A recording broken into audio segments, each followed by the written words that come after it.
तो आप सभी का वेलकम है फिर से हमारे स्पिरिचुअल डेस्क चैनल पर। और आज मैं आप सभी के लिए बहुत ही ज़्यादा इंटरेस्टिंग वीडियो लेके आ चुकी हूँ, जिसे देख के ना आपका मन प्रसन्न हो जाएगा फ्रेंड्स।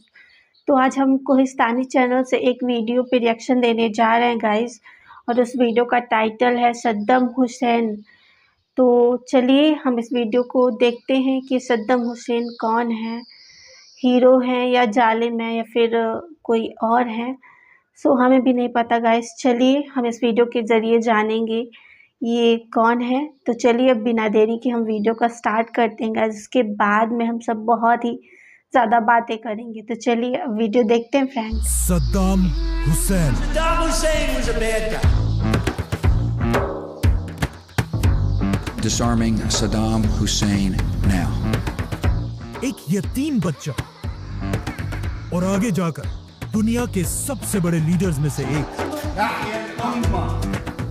जिसके मरने के 20 साल पूरे होने वाले हैं, लेकिन आज भी पूरी दुनिया उसे याद करती है। सद्दाम हुसैन के मुल्क इराक का इस्लाम के साथ बहुत ही गहरा ताल्लुक है, क्योंकि इस्लाम के बड़े बड़े पैगंबर इब्राहिम अलैहिस्सलाम, लूत अलैहिस्सलाम और यूनुस अलैहिस्सलाम सब इराक में ही पैदा हुए थे। लेकिन इन सारे पैगंबरों के बाद भी यहाँ के लोग एक खुदा को बिल्कुल भूल चुके थे और उस एक खुदा की जगह आग की इबादत करने लगे थे। आखिर रसूलुल्लाह सल्लल्लाहु अलैहि वसल्लम के बाद इस्लाम के पहले खलीफा अबू बकर रज़ियल्लाहु अन्हु ने पूरा अरब फतह करने के बाद अपने जनरल खालिद बिन वलीद को हुक्म दिया कि जाओ और पूरी दुनिया में सबसे पहले इराक को फतह करो। और जनरल खालिद बिन वलीद ने ऐसा ही किया, जिसके बाद पहली बार इराक मुसलमानों के कंट्रोल में आया। ये एक ऐसी फतह थी कि इसके बाद अगले 1300 साल तक कोई भी मुसलमानों से इराक नहीं छीन सका। लेकिन आज से 100 साल पहले जब इराक पर उस्मानिया खिलाफत की हुकूमत थी, दुनिया में एक बहुत बड़ी जंग शुरू हुई, वर्ल्ड वॉर 1, जिसमें ब्रिटिश एम्पायर ने पहली बार मुसलमानों से इराक छीन लिया। और इसे छीनने के बाद यहां पर इराक में अपना एक पपेट बादशाह बिठाया। और सिर्फ यही नहीं, बल्कि पूरे अरब में हर जगह अपने पपेट बादशाह बिठाए। नाउ बाकी सारे बादशाह तो आज तक अपनी कुर्सियों पर फुल ताकत के साथ बैठे हुए हैं, लेकिन इराक का बादशाह अपने मुल्क को संभाल नहीं सका, क्योंकि कुछ ही अरसे बाद इराक के बादशाह को उसके तख्त से हटा दिया गया और पूरे इराक में एक बहुत बड़ी कंफ्यूजन पैदा हुई और बहुत तेजी से इराक के लीडर्स बार बार बदलने लगे। अब इराक के इसी कंफ्यूजन के दरमियान इराक के एक छोटे से गांव में एक यतीम बच्चा पैदा हुआ, जिसका नाम था सद्दाम हुसैन। कुछ लोग उसे एक हीरो समझते हैं और कुछ एक जालिम डिक्टेटर। सद्दाम हुसैन को देखा, वो भी फिरौन था। लेकिन सद्दाम कोई आम बच्चा नहीं था। उसके पैदा होने से पहले उसका बाप मर चुका था। और जब सद्दाम की माँ को उसके शौहर के मरने का पता चला, उसने सद्दाम के पैदा होने से पहले सुसाइड करने की कोशिश की। एक यतीम बच्चा होने की वजह से सद्दाम हुसैन को बचपन से उसके दोस्त तंग किया करते थे, जिसकी वजह से कहा जाता है कि सद्दाम हुसैन बहुत छोटी सी उम्र में अपने साथ हमेशा एक स्टील रॉड लेकर फिरता था, और जो भी बच्चा उसे तंग करता था वो सीधा उस स्टील रॉड को उसके सर पर मारता था। मतलब सद्दाम हुसैन के दिल में बचपन से डर नाम की कोई चीज नहीं थी। इसके कुछ ही अरसे बाद जब सद्दाम हुसैन की मां ने दूसरी शादी की, सद्दाम का सुतेला बाप उस पर इतना जुल्म करने लगा कि सिर्फ 10 साल की उम्र में अपने घर को छोड़कर भाग गया और जाकर अपने मामू के साथ रहने लगा। और यहां से उसकी जिंदगी हमेशा के लिए बदल गई, क्योंकि उसके मामू का ताल्लुक इराक की एक छोटी सी पॉलिटिकल पार्टी बाथ पार्टी से था। इस पार्टी में सिर्फ 100 या 200 लोग थे। जब सद्दाम हुसैन ने छोटी सी उम्र में इस पार्टी को ज्वाइन किया, इस पार्टी में सबको पता था कि सद्दाम हुसैन की एज तो बहुत कम है, लेकिन ये इस पार्टी का सबसे वायलेंट और बहादुर मेंबर है। जैसे ही सद्दाम हुसैन ने इस पार्टी को ज्वाइन किया, इस पार्टी के लोग अमेरिका की CIA के साथ मिलकर उस वक्त के इराक के प्राइम मिनिस्टर को मारने की प्लानिंग कर रहे थे। और ये इतना मुश्किल प्लान था, इसीलिए उन्हें इस काम के लिए बहुत ही खतरनाक लड़कों की जरूरत थी, तो ऑफ कोर्स उन्होंने इस काम के लिए सिर्फ 24 साल की उम्र के सद्दाम हुसैन को चुना। सद्दाम हुसैन ने अपनी टीम के साथ जाकर प्राइम मिनिस्टर की गाड़ियों पर गोलियों की बारिश कर दी, लेकिन इस हमले के बाद भी प्राइम मिनिस्टर बच गया, जिसके बाद मजबूरन सद्दाम हुसैन इराक को छोड़कर इजिप्ट की तरफ भाग गया। नाउ सद्दाम हुसैन का मिशन तो फेल हो चुका था, लेकिन उसकी बहादुरी को देखकर दुनिया के कुछ ताकतवर लोग उससे बहुत इंप्रेस हुए, जैसा कि अमेरिका की CIA। $3 billion investment we made. CIA Saddam Hussain को इराक के फ्यूचर लीडर के तौर पर तैयार करने लगी, क्योंकि इसके कुछ ही अरसे बाद जैसे ही इराक में सद्दाम हुसैन की पार्टी की हुकूमत बनी, सद्दाम हुसैन वापस इराक की तरफ आया और सिर्फ 30 साल की उम्र में इराक का दूसरा सबसे पावरफुल इंसान बना। अब इराक एक आजाद कंट्री तो थी, लेकिन इराक के सारे ऑयल और गैस पर ब्रिटिश का कब्जा था। इसीलिए जैसे ही सद्दाम हुसैन के पास पावर आई, उसने सबसे पहले इराक के सारे ऑयल और गैस को अपने कंट्रोल में लिया, और यहाँ से सद्दाम हुसैन इराक के लोगों के लिए एक हीरो बनने लगा, क्योंकि जैसे ही उसने इराक की ऑयल को अपने कंट्रोल में लिया, अचानक एक बार फिर 1973 में इजराइल और अरब की एक बहुत बड़ी जंग शुरू हुई। अरब ममालिक ने इजराइल को हर तरफ से घेर लिया था, लेकिन इस जंग में इजराइल को सुपर पावर अमेरिका की फुल सपोर्ट हासिल थी,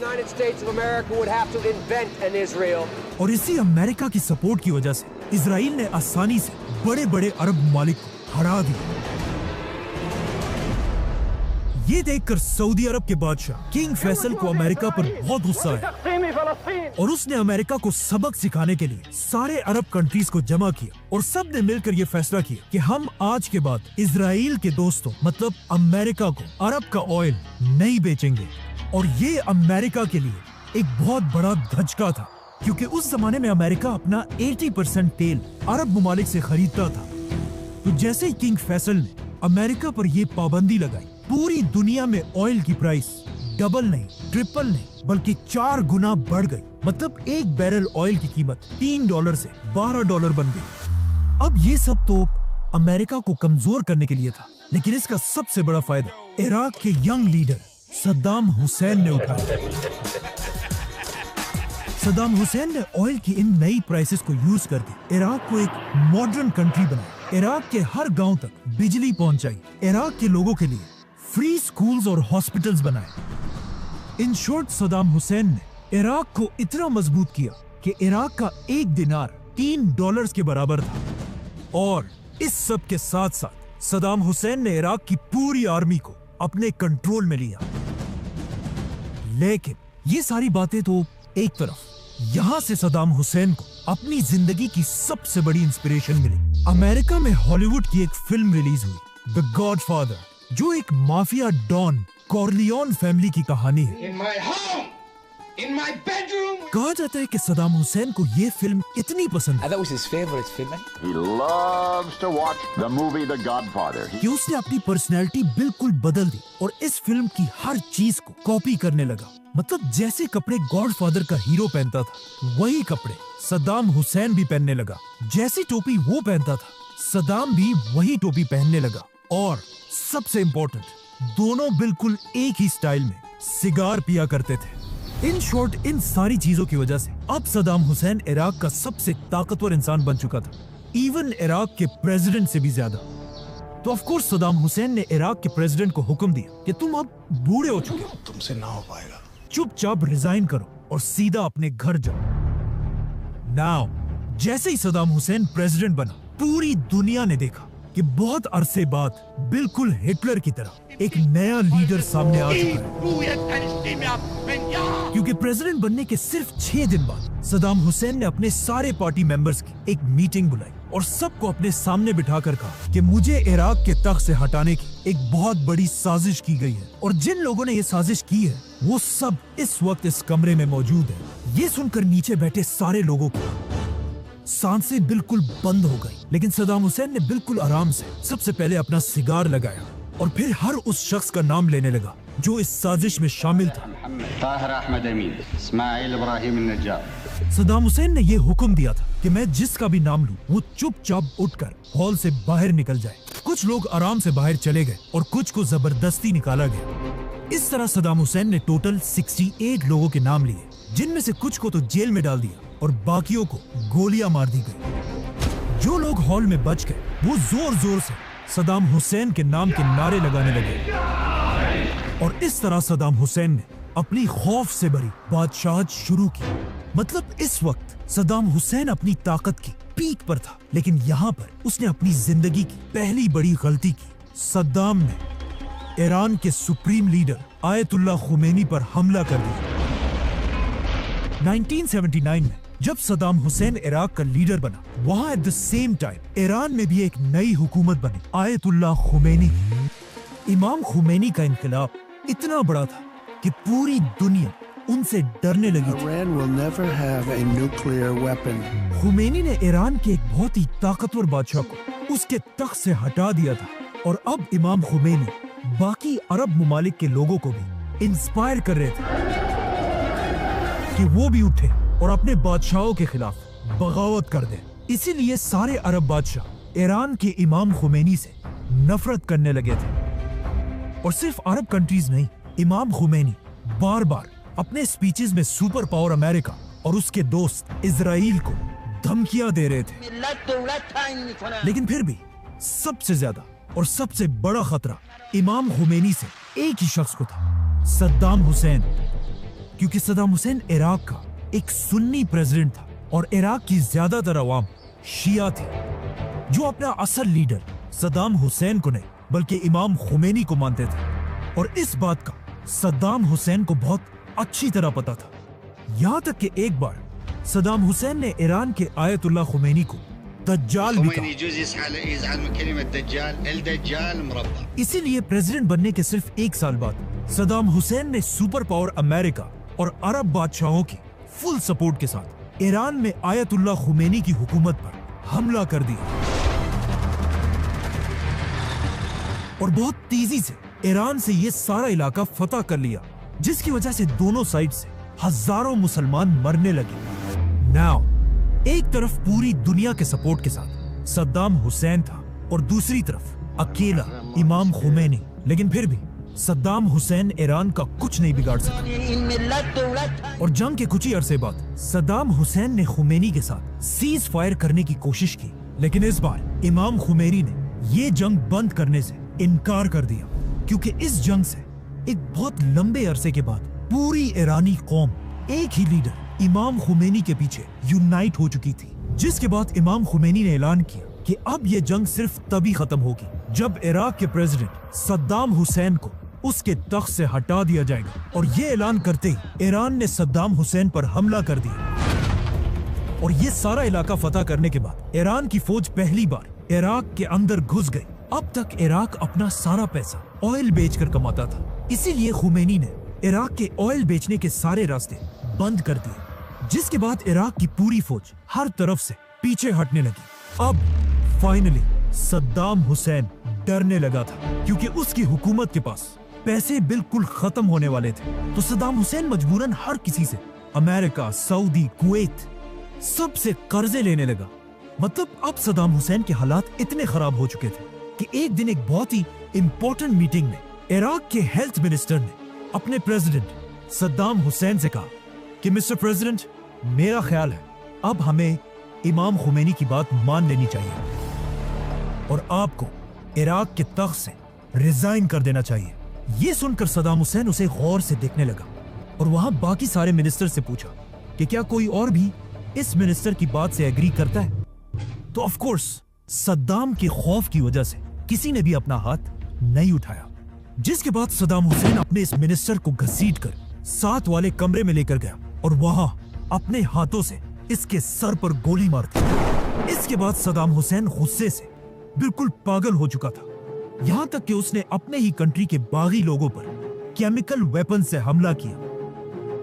आखिर जब ईरान की ताकत बहुत ज्यादा बढ़ने लगी तो सुपर पावर अमेरिका भी खुलकर ईरान के खिलाफ इस जंग में शामिल हुआ और अपने जंगी जहाजों को लेकर ईरान के बॉर्डर्स के पास खड़ा किया और इवन ईरान के एक पैसेंजर प्लेन को भी मार गिराया। जिसमें अमेरिका ने 300 इनोसेंट लोगों को शहीद कर दिया। आखिर 8 साल की खतरनाक जंग के बाद दोनों कंट्रीज ने सीज फायर का ऐलान कर दिया और ये जंग खत्म हो गई। इस जंग में दोनों मुल्कों को कोई फायदा नहीं हुआ और 10 लाख मुसलमान फॉर नो रीजन मारे गए। और इस जंग का फायदा सिर्फ 2 कंट्रीज को हुआ, चाइना और इजराइल, जो इराक और ईरान दोनों को वेपन्स बेचकर पैसा बनाते रहे। आखिर इस जंग के खत्म होने के बाद इराक की इकोनॉमी दोबारा ऊपर जाने लगी और सद्दाम हुसैन की ताकत दोबारा बढ़ने लगी। ये देखकर अरब कंट्रीज ने सद्दाम हुसैन से कहा कि अब सब ठीक हो चुका है, तो अब मेहरबानी करो और हमारे बिलियंस ऑफ डॉलर्स का कर्जा वापस दो। जिस पर सद्दाम हुसैन ने कहा कि कौन से पैसे? ईरान के आयतुल्लाह खुमैनी के साथ ये जंग तो मैंने तुम लोगों के कहने पर की थी और अब तुम सब मुझसे पैसे मांग रहे हो। निकलो यहां से, 1 रुपया भी मैं किसी को नहीं दूंगा। अभी तक पूरा अरब सद्दाम हुसैन के साथ खड़ा था, लेकिन अब सद्दाम हुसैन की ये बदमाशी देखकर अरब के बादशाह उसके खिलाफ होने लगे और स्पेशली कुवैत का बादशाह। कुवैत इराक के बॉर्डर के पास एक बहुत ही छोटी कंट्री, लेकिन ये छोटा सा मुल्क दुनिया के सबसे बड़े ऑयल कंट्रीज में से है। इसीलिए जैसे ही सद्दाम हुसैन ने कुवैत को उसका कर्जा वापस देने से इनकार कर दिया, कुवैत ने जानबूझकर सद्दाम को कमजोर करने के लिए अपने ऑयल की सप्लाई बढ़ा दी, जिससे पूरी दुनिया में ऑयल की प्राइसेस नीचे आने लगी। और ये इराक की इकोनॉमी के लिए एक बहुत बड़ा धचका था, जिससे सद्दाम हुसैन को बहुत गुस्सा आया और उसने सोचा कि इस छोटे से मुल्क कुवैत की क्या औकात है कि ये मुझे सद्दाम हुसैन को आंखें दिखाए। इसीलिए 1990 में अचानक रात के 2 बजे सद्दाम हुसैन ने अपनी पूरी ताकत के साथ कुवैत पर हमला कर दिया। कुवैत का साइज इराक से 25 गुना छोटा था, इसीलिए सिर्फ 2 दिनों में सद्दाम हुसैन ने पूरे कुवैत पर कब्जा कर लिया। ये देखकर कुवैत का बादशाह और पूरी रॉयल फैमिली कुवैत को छोड़कर भाग गए, सिवाय एक शहजादे के। कुवैत के बादशाह का भाई शहजादा फाहद, जो इराक के हमले के बाद भी बहादुरी से अपने महल में बैठा रहा। लेकिन जैसे ये शहजादा इराक की फौज के हाथ में आया, उन्होंने पहले इसके सर में गोली मारी और फिर इसकी डेड बॉडी के ऊपर अपने टैंक्स चढ़ाए। इसके बाद सद्दाम हुसैन का खौफ पूरे अरब में फैल गया और कुवैत जैसे रिच कंट्री को अपना एक सूबा बनाने के बाद सद्दाम हुसैन इराक बल्कि पूरी अरब दुनिया का सबसे पावरफुल लीडर बना। लेकिन कुवैत पर हमला करना सद्दाम हुसैन की जिंदगी की सबसे बड़ी गलती थी, क्योंकि हमला करने से पहले सद्दाम हुसैन ने अमेरिका के साथ एक मीटिंग की, जिसमें अमेरिका ने उसे क्लियरली बताया कि तुम अरबों की जंग से हमारा कोई लेना देना नहीं है। लेकिन ये एक बहुत बड़ा झूठ था। अमेरिका बस सद्दाम को अपने ट्रैप में फंसाना चाहता था। इसलिए नहीं कि अमेरिका को कुवैतियों की कोई परवाह थी, बल्कि इसलिए कि अमेरिका चाहता था कि सद्दाम हुसैन को एक बहाना बनाकर वो हमेशा के लिए अरब दुनिया की तरफ अपनी आर्मी भेजे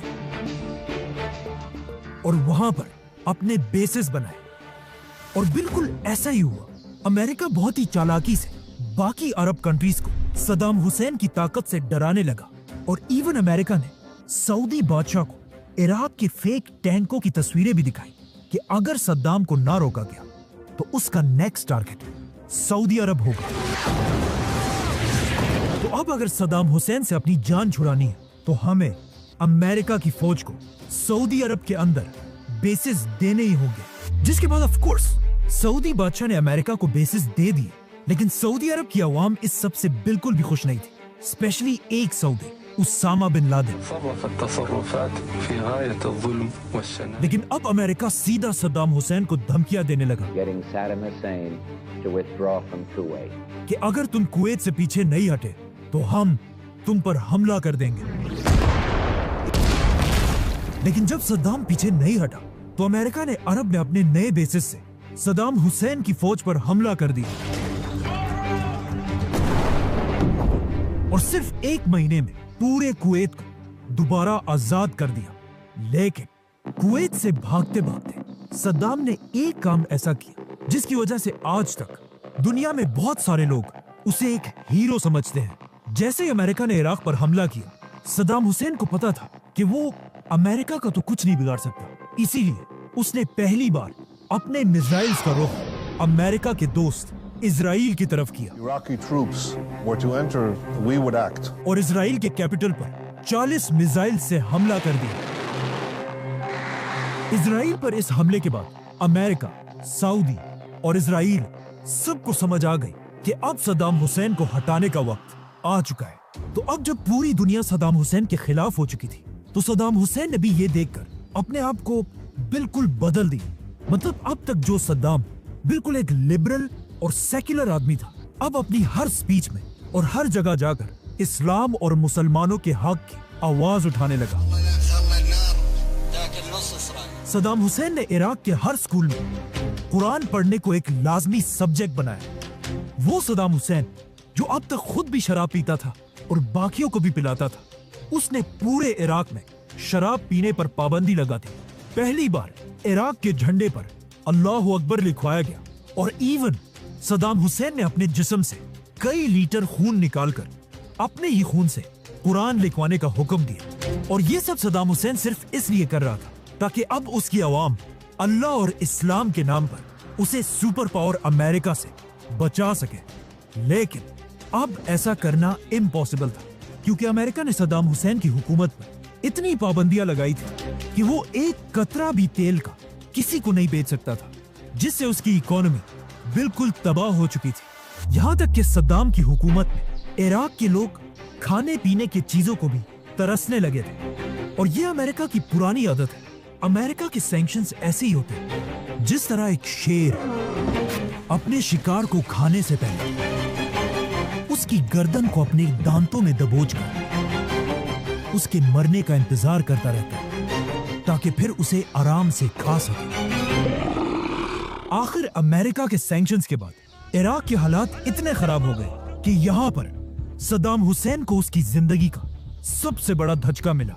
अचानक एक दिन सद्दाम हुसैन के 2 बड़े जनरल्स इराक को छोड़कर फरार हो गए और कुछ ही दिनों बाद ये जनरल्स पूरी दुनिया के टीवीज के सामने आए और कहा कि सद्दाम हुसैन एक बहुत ही जालिम डिक्टेटर है और सब बड़े कंट्रीज को मिलकर सद्दाम को उसके तख्त से हटाना चाहिए। और साथ ही एक बहुत ही खतरनाक बात कही कि सद्दाम का इरादा यह है कि वो इराक के लिए एटम बॉम्ब बनाए। इन जनरल्स की बातों की वजह से सद्दाम हुसैन को बहुत दुख हुआ, क्योंकि ये कोई आम जनरल्स नहीं थे, बल्कि ये दोनों जनरल्स सद्दाम की 2 बेटियों के शौहर भी थे। तो अब जब सद्दाम हुसैन के दामाद ने उसके खिलाफ ये बातें की, तो अमेरिका को उसका बहाना मिल गया कि सद्दाम को कैसे और कब हटाना है। सद्दाम हुसैन ने अपने दामादों की बगावत के बाद भी उन दोनों को एक मैसेज भेजा कि मैं तुम दोनों को माफ करने के लिए तैयार हूं अगर तुम फौरन मेरी बेटियों को लेकर वापस इराक आओ। लेकिन जैसे ही उनका जहाज इराक में लैंड हुआ, सद्दाम हुसैन ने उन दोनों को हुक्म दिया कि मेरी दोनों बेटियों को तलाक दो। और इस तलाक के कुछ ही घंटों बाद इन दोनों को मार दिया गया। जिसके बहुत अरसे बाद सद्दाम हुसैन की बेटी से इंटरव्यू लिया गया, जिसमें इंटरव्यूअर ने उससे पूछा कि आपके शौहर को किसने मारा? क्या आपके बाप सद्दाम हुसैन ने? जिस पर उसने कहा कि नहीं। तो इंटरव्यूअर ने दोबारा पूछा कि फिर किसने मारा? क्या आपके भाई ने मारा? तो सद्दाम की बेटी ने कहा कि हाँ, हमारे हस्बैंड्स को हमारे भाई नहीं मारा। उसका भाई मतलब सद्दाम हुसैन का बड़ा बेटा उदय सद्दाम हुसैन, इराक का सबसे बड़ा डॉन, जो खुद को अपने बाप से भी ज्यादा पावरफुल समझता था, जिसके जुल्मों को देखकर हॉलीवुड की बड़ी बड़ी फिल्में भी बनी, जो इराक में अपने टॉर्चर, रेप और बड़ी बड़ी पार्टियों की वजह से मशहूर था। कहा जाता है इराक की हर शरीफ औरत सद्दाम के इस बेटे के सामने आने से डरती थी, जो कभी भी किसी को उठाकर किडनैप कर लेता था और कोई इसे कुछ नहीं कह सकता था, क्योंकि इराक इसके बाप का मुल्क था, जो इराक में कहीं पर भी किसी पर भी गोलियां चलाता था। सद्दाम हुसैन इन्हीं हरकतों की वजह से अपने इस बेटे से बहुत तंग था, लेकिन वो क्या करता, इसे कुछ कह भी नहीं सकता था। क्या करूं मैं इसका? क्या करूं? मार भी नहीं सकता। प्यार जो करता है मुझसे। जिसके गैराज में दुनिया की हर लग्जरी गाड़ी खड़ी थी, लेकिन सद्दाम अपने सारे गंदे काम भी अपने इसी बेटे से कराया करता था। इसीलिए अपने बेटियों के शौहरों को मारने का टास्क भी सद्दाम ने अपने इसी बेटे को दिया, जिसने जाकर उन्हें कुछ ही घंटों में मार दिया। अब सद्दाम हुसैन के दोनों दामाद मर तो गए थे, लेकिन उनकी की हुई बातें अब भी जिंदा थी। सद्दाम के केमिकल और एटम बॉम्ब। अब अमेरिका को सद्दाम हुसैन पर हमले का बहाना मिल चुका था, लेकिन वो बस दुनिया में किसी ऐसे इवेंट का इंतजार कर रहे थे जिससे वो आसानी से इराक पर हमला कर सके। और ऐसा ही हुआ। नई सदी के शुरू होते ही अमेरिका के वर्ल्ड ट्रेड सेंटर पर हमला किया गया। अमेरिका के प्रेसिडेंट जॉर्ज बुश ने बहुत कोशिश की कि किसी तरह इस हमले का इल्जाम वो इराक के सद्दाम हुसैन पर लगा सके और फिर इराक पर हमला करके अमेरिका वहां की पूरी ऑयल पर कब्जा कर ले। लेकिन बहुत कोशिश करने के बाद भी जब उसे कोई सबूत नहीं मिला, तो उसने मजबूरन इराक को छोड़कर अफगानिस्तान पर हमला कर दिया। लेकिन अब मसला यह था कि अफगानिस्तान अमेरिका से हजारों किलोमीटर दूर है और अमेरिका को अपने टैंक्स, जहाज और ट्रक्स इतने दूर भेजने के लिए एक बार फिर बहुत ज्यादा ऑयल की जरूरत थी। इसीलिए अफगानिस्तान पर हमले के कुछ ही अरसे बाद अमेरिका एक बार फिर इराक के सद्दाम हुसैन पर झूठे इल्जाम लगाने लगा। अमेरिका सद्दाम हुसैन के उसी दामाद का इंटरव्यू बार बार चलाने लगा, जिसमें उसने क्लियरली कहा था कि सद्दाम हुसैन के पास केमिकल और एटम बॉम्ब है। लेकिन ये सब बिल्कुल झूठ था, क्योंकि जब यूएन ने इन बॉम्ब्स को ढूंढने के लिए अपनी टीम इराक की तरफ भेजी, तो उन्हें पूरे इराक में ऐसा कोई भी बॉम्ब नहीं मिला। लेकिन फिर भी अमेरिका अपने झूठ से पीछे नहीं हट रहा था। तो अब अमेरिका जैसे सुपर पावर को रोकने के लिए दुनिया के आम लोग सड़कों पर आए। दुनिया की 600 सिटीज में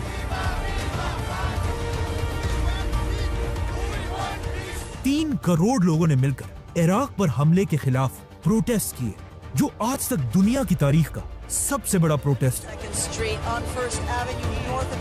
लेकिन अमेरिका को इन चीजों की कोई परवाह नहीं थी। वो इराक के ऑयल के पीछे पागल हो चुका था। इसीलिए 2003 में अमेरिका का प्रेसिडेंट अचानक टीवी पर आया और उसने कहा, सद्दाम हुसैन और उसके दोनों बेटों के पास सिर्फ 2 दिन का टाइम है कि वो इराक को छोड़कर भाग जाए,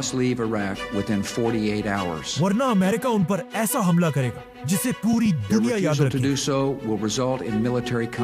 लेकिन of course Saddam Hussain America जैसी सुपर पावर की धमकी के बाद भी अपने तख्त पर बैठा रहा।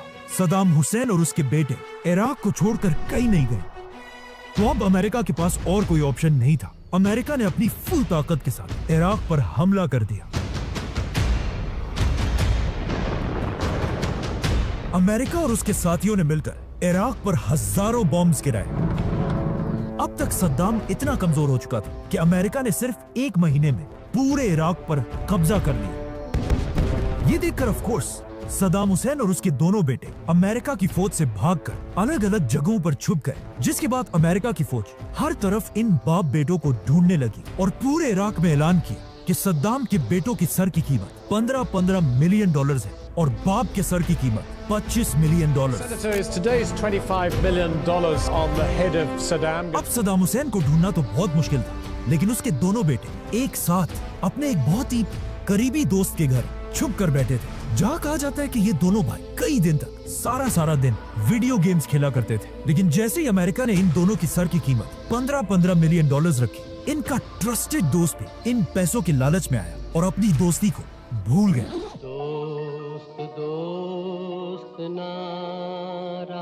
उसने सद्दाम हुसैन के बेटों को कहा, मुझे एक बहुत जरूरी काम से कहीं जाना है।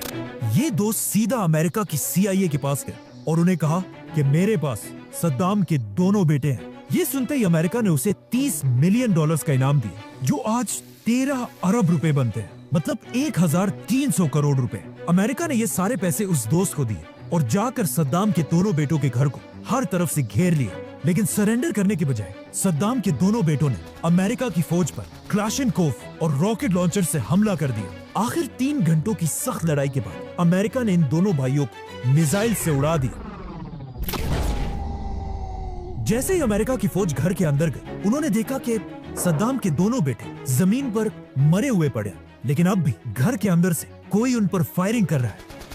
जब उन्होंने गौर से देखा तो उन्हें पता चला कि ये तो एक छोटा सा बच्चा है जो उन पर फायरिंग कर रहा है। ये छोटा सा बच्चा कोई और नहीं बल्कि सद्दाम का पोता मुस्तफा सद्दाम हुसैन था, जो इतनी छोटी सी एज में भी अमेरिकन के सामने सरेंडर करने को तैयार नहीं था। जिसके बाद अमेरिका ने इस बच्चे पर भी फायरिंग करके उसे मार दिया। अब जब ये खबर उनके बाप सद्दाम हुसैन तक पहुंची और उन्हें बताया गया कि आपके दोनों बेटों को मार दिया गया, तो उसने सबसे पहले पूछा कि क्या मेरे बेटों ने सरेंडर किया या अमेरिकन के साथ लड़कर शहीद हुए। तो उन्हें बताया गया कि आपके दोनों बेटे अपने खून के आखिरी कतरे तक अमेरिका की फौज के साथ लड़ते रहे।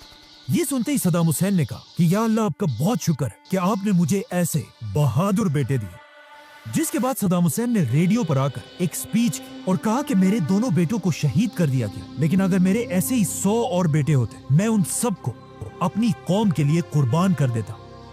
आखिर कई महीनों तक सद्दाम हुसैन को ढूंढने के बाद अमेरिका को इस बात का पता चला कि सद्दाम हुसैन एक खास मछली मसगूफ बहुत ही शौक से खाता है, और इसी मछली की खबर को फॉलो करते करते सद्दाम हुसैन का पुराना दोस्त अमेरिका की फौज को उसके घर तक लेकर आया, जो एक बहुत ही खराब और टूटी हुई झोंपड़ी थी। लेकिन इस झोंपड़ी के अंदर भी अमेरिकन को कोई नहीं मिला।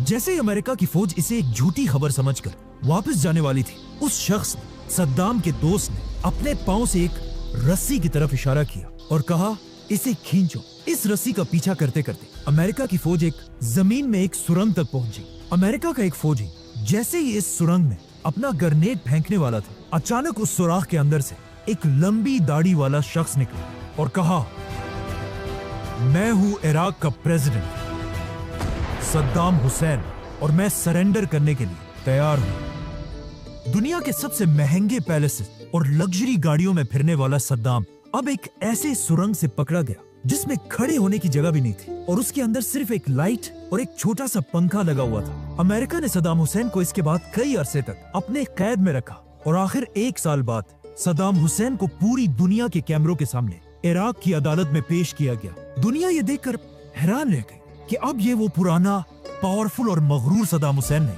बल्कि एक सफेद दाढ़ी वाला कमजोर और बूढ़ा आदमी था। लेकिन जैसे ही जज ने इस बूढ़े सद्दाम से उसका नाम पूछा, तो सद्दाम हुसैन ने उसे कहा कि मेरा नाम पूरा इराक बल्कि पूरी दुनिया जानती है,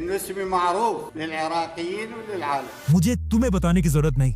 मतलब अब सब कुछ खोने के बाद भी सद्दाम अपना सर झुकाने के लिए तैयार नहीं था। सद्दाम बार बार उन जजेस से कहता था कि तुम लोग कोई जज वज नहीं हो, बल्कि सिर्फ अमेरिका के एजेंट्स हो, और उनका मजाक उड़ाने के लिए बार बार अदालत में उन पर हंसता रहता था, और कभी पूरे केस को रोककर सबको नमाज पढ़ने का कहता था, और कभी पूरी अदालत का ही बॉयकॉट कर देता था। आखिर सद्दाम हुसैन अपनी इन केसेस की वजह से दोबारा एक हीरो बनने लगा था। इसीलिए 2006 में फाइनली अदालत ने सद्दाम हुसैन को मौत की सजा सुनाई। नाउ अपनी मौत की सजा सुनते ही सद्दाम हुसैन रोने धोने के बजाय जोर जोर से इजराइल और अमेरिका के खिलाफ नारे लगाने लगा, और उसने बार बार फलस्तीन और मुसलमानों के हक के लिए भी नारे लगाए। सद्दाम हुसैन की जिंदगी की आखिरी ख्वाहिश ये थी कि मुझे एक सोल्जर की तरह एक गन से शूट कर दिया जाए, लेकिन उसकी ये डिमांड रिजेक्ट कर दी गई, और उसके कुछ ही दिनों बाद उसे पूरी दुनिया के सामने फांसी दे दी गई, जिसकी वीडियो आज तक YouTube पर पड़ी हुई है, लेकिन उसे यहाँ नहीं दिखा सकते। सद्दाम को हटाने के बाद अमेरिका का ख्याल था कि इराक अब एक बहुत ही पीसफुल कंट्री बन जाएगी, लेकिन ऐसा बिल्कुल भी नहीं हुआ, क्योंकि सद्दाम को हटाने के बाद अमेरिका ने कुछ बहुत बड़ी बड़ी गलतियां की। अमेरिका की फौज ने इराक में लाखों लोगों को मारा, इराक में शिया सुन्नी जंग दोबारा शुरू की, और सबसे बड़ी गलती ये थी कि उन्होंने सद्दाम हुसैन की पूरी फौज को उनकी जॉब से हटाकर घर जाने का हुक्म दिया, जिसकी वजह से एक ही रात में लाखों लोगों की फौज जिनके पास गन्स, वेपन्स सब कुछ था, जॉबलेस हो गए और इराक में अपनी मर्जी की एक नई फौज बनाने लगे। ये देखकर सद्दाम की लाखों की फौज और उनके जनरल्स में गुस्सा दोबारा बढ़ने लगा, और वो इराक में हर जगह जमा होकर एक नई, इससे भी बड़ी बगावत की प्लानिंग करने लगे। जिसको आगे जाकर नाम मिला। अमेरिका के हमले के बाद इराक के हालात इतने खराब हुए कि इराकी अमेरिकन से नफरत करने लगे। यहाँ तक कि जब अमेरिका के प्रेसिडेंट जॉर्ज बुश ने पहली बार इराक विजिट किया तो उनके सर पर लाइव जूते भी मारे गए।